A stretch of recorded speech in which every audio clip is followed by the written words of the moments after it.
Hi, hello, it's 𝚗𝚐𝚎, and this is probably the first time y'all have been face to face with me in about a year or two. But like the title says, I'm going to be giving you guys some tips on how to either make your journal nice and really chunky, or give it like a medium chunkiness like this, or how to keep it pretty much in line with how it originally looks.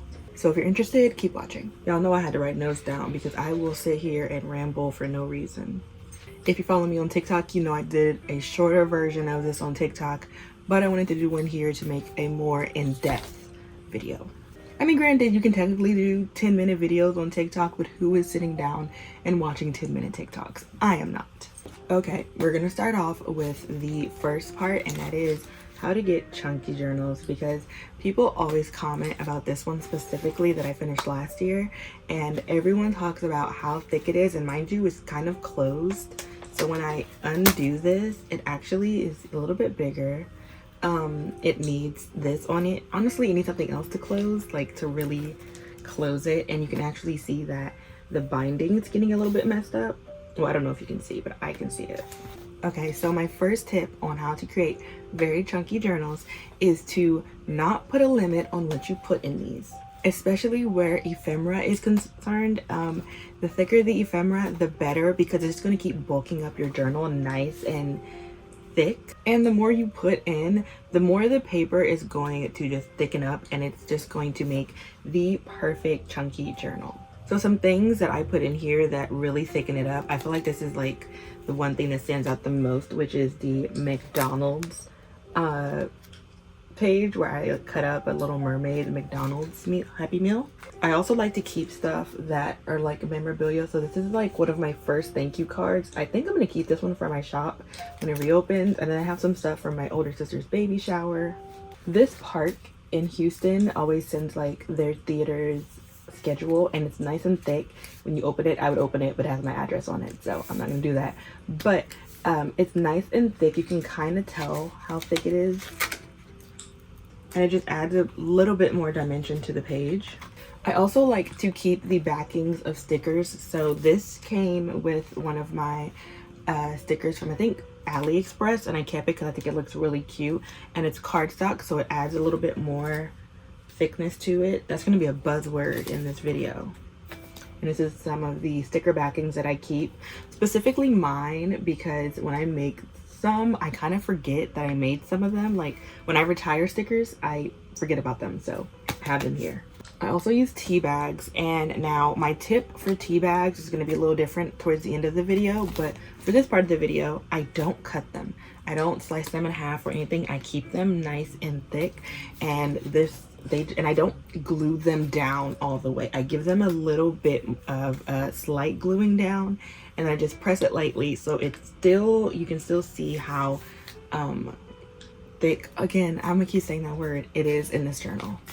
You can also use like cards. These are my Sprocket desk cleaner cards that I keep in here, and I also like to keep the tags for my clothes because they're also things that are like cardstock to add a little bit more to my journal. And I even keep candy wrappers, but like the tea bags, I don't glue them all the way down, so they're still keeping their normal size in my journals. You can also keep things like cards and other things that are made of cardstock. Cardstock is a really good one because it has such a higher GSM that it's going to really create a nice layering effect on your journal. I even have magazine cutouts. Some places are just a whole bunch of stickers I got from the book festival, maps and stuff like that. And that is it for tip number 1. Tip number 2 for creating chunky journals is to layer up your spreads. If you look at my spreads, I have at least 2 to 3 layering going on. So there's always a back layer, which I tend to consider the page the back layer. Sometimes I put something like craft paper or something over it, and then I'll just layer. So like you have a layer for the tea, a layer for this photo, you have a layer for the stickers, and so it goes sticker layer, and then over is a washi layer. You can see it here as well. And the more layers you have, the more the page is going to start getting bigger and bigger and stacking up. And a stacking up will really create this, what's another word I can say? Look, this look. So here's another page where I layer, and one more to show you. And I also like to use different types of mediums. So when the paper warps, I know people don't like it when it warps, especially in like sketchbooks or something, but when it warps when I'm journaling, it honestly kind of helps the chunkiness of it, because the warping will, you know how warping looks. If you have a sketchbook and you use like water-based paint, a lot of time your sketchbook will warp and you'll see the warping effect. And some of my pages are warped because of that. So that can help too, using different mediums that in retrospect really aren't good for your journal. So those are my two main tips for chunky journals, and let's move on to the medium size if I can find it. Here it is. This is it with the rubber band. I'm gonna put them side by side so you can see, and there's a very big difference. So let's talk about how to get a decent size chunkiness to these journals. So the first thing I would tell you to do is to take the advice from the first section and slightly connect it with the second section. And what I mean by that is, even though I said, you know, put everything in your journal for chunkiness, if you want a little bit less, you're gonna have to think about things you put in here. I still have pages where I layer a lot and put all types of cardstocks and everything in it, but I'm strategic about it. Here is a creative journals page where I don't really write, and I put all types of stuff like my tea bag and everything. And then when you turn over, there is one that's honestly just a lot more writing. Like, it's not very layered. Everything is, I think there's only 2 layers on this. Like, you have a back layer and then you have like one section that's layered up, and I don't have too many things on here, and it's a lot of writing. And if you go to the next page, it's even less ephemera and a whole bunch of writing. There's one Polaroid, and there's really only like one layering effect to this. And if you go to the next page, I went back to creative journaling and junk journaling, and I did add a couple of layers, added a lot of stuff, a lot of cardstock. That way, if you go back and forth, if you have a couple pages where you're not really adding a whole bunch of ephemera, and then a couple pages where you do, you'll still get a decent amount of chunkiness, but it won't be as big. And you probably won't have to worry about the seams breaking, because this is a cheaper journal than this Moleskine, or Moleskine, whatever the hell it's called. And this one is not breaking its binds, but this one is. So keep that in mind. You can still layer in journals like this, but I would say to keep it to a 3-layer minimum. Now in my bigger one, I tend to layer a lot, to the point where I think the most I've ever layered is 5 in this journal. I wouldn't do that one for these, just because the more layering you do, the thicker and thicker the paper is going to look, and it's going to give you that overly chunky feel that you don't want if you want this size. However, if you do want to put lots of thick ephemera in it, you can do what I do. So I will take things like the tea bags, and I will actually rip them in half. I'll kind of show you what I mean. I have tea bags everywhere, so I probably have one to show you. One second. So here's a little tea bag, and this is what I normally do. I'll just take it and I'll completely open it.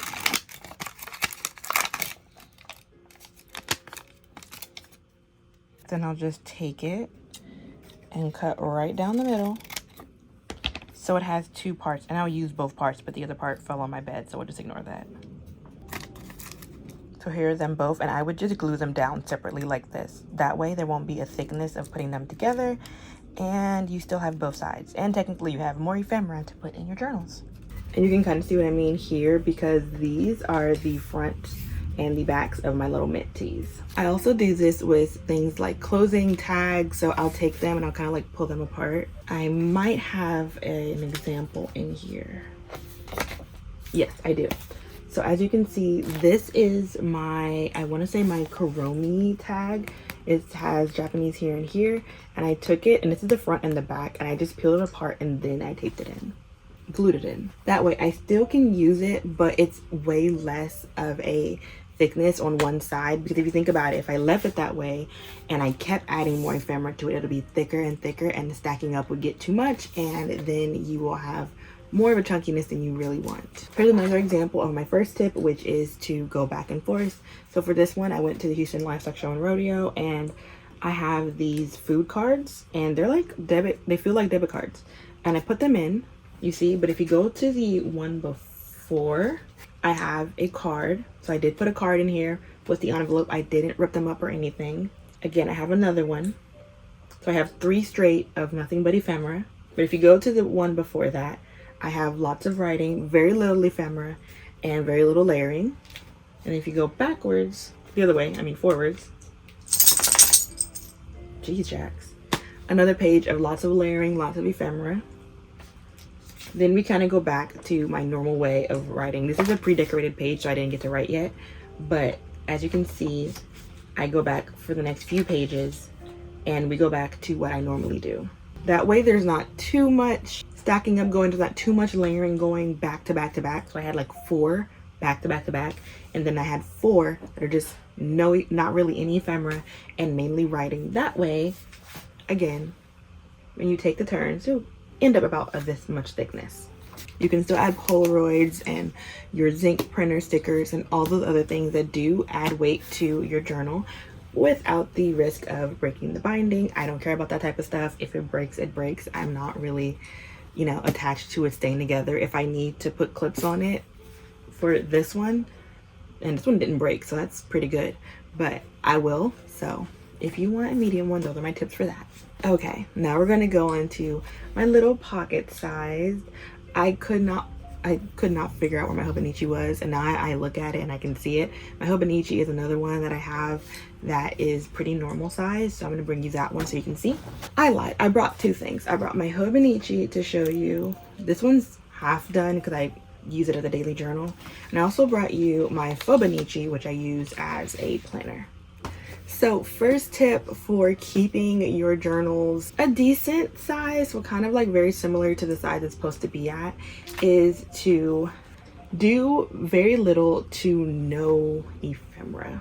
But if you do, I would say that keep about 10% of your journals with ephemera, that's like thicker variety, and then keep the rest of the 90% of it really just stickers and writing. You can still get really creative. You can still have really cute pages. You can still layer a little bit without getting such a huge thickness in either the medium size or my really, really chunky one. And as you can see, I'm like halfway done, and it's really not that chunky at all. It's honestly not even that much higher than it normally is. Same thing for my 𝚗𝚘𝚎𝚎. I keep it minimal with the stickers, and I don't really layer too much.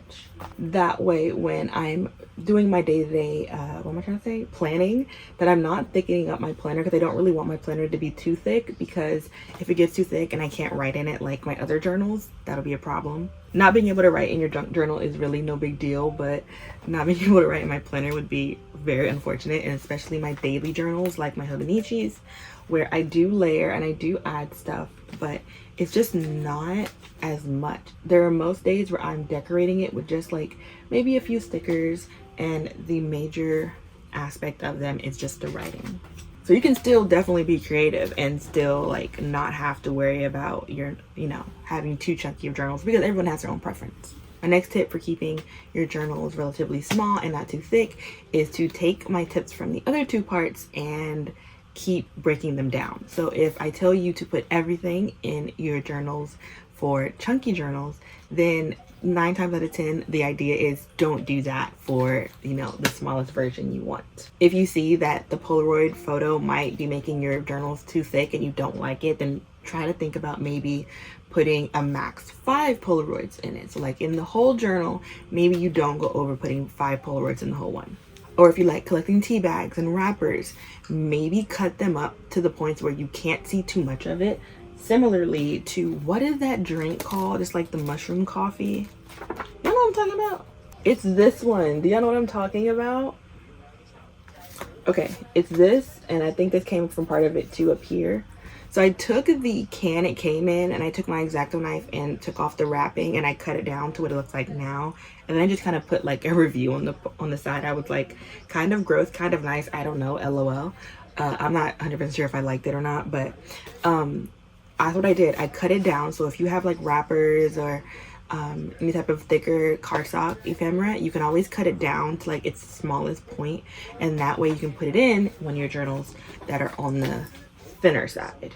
And like in the medium size I was talking about, you know, going back and forth between having really thick pages and really skinny pages, you can do something similar in your smaller size journals. But what I would say is, for every 5 journal entries you do where there's not a thickness to it, add 1 page that is a little bit thicker. So add the thick cardstock, add the thick ephemera, add different mediums.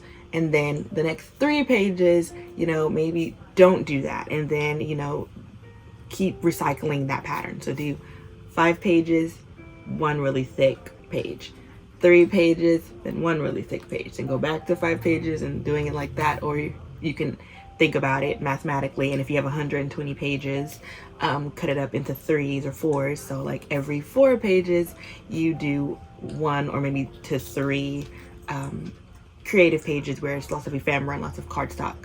And then the next 4 pages again are not any types of cardstock or no types of thick ephemera, and go by that. The other option you have is to only daily journal. If you only daily journal, maybe add a sticker or 2 here or no stickers at all, then you won't have to worry about a thickness. I know that's kind of obvious, but I wanted to add it in before someone's just like, oh, you could just not put anything in your journals, which is true. You could just not put anything in your journals. Anyway, I think I've talked for a while, so I'm gonna wrap this up. All in all, whatever you choose, you have a lot of options. Like I as you can see, I don't do the same thing all the time. I feel like this journal got big kind of on accident, just because I was kind of chaotic and I wasn't journaling a lot.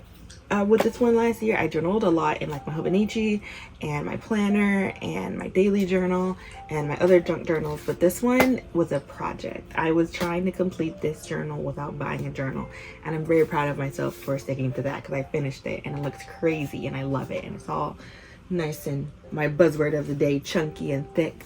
And yeah, so just keep that in mind when you figure out what you want.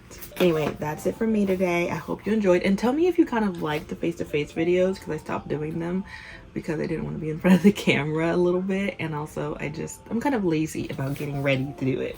But if you like videos like this, tell me down below, and I will see you guys in the next one. Happy journaling and peace out, Girl Scouts.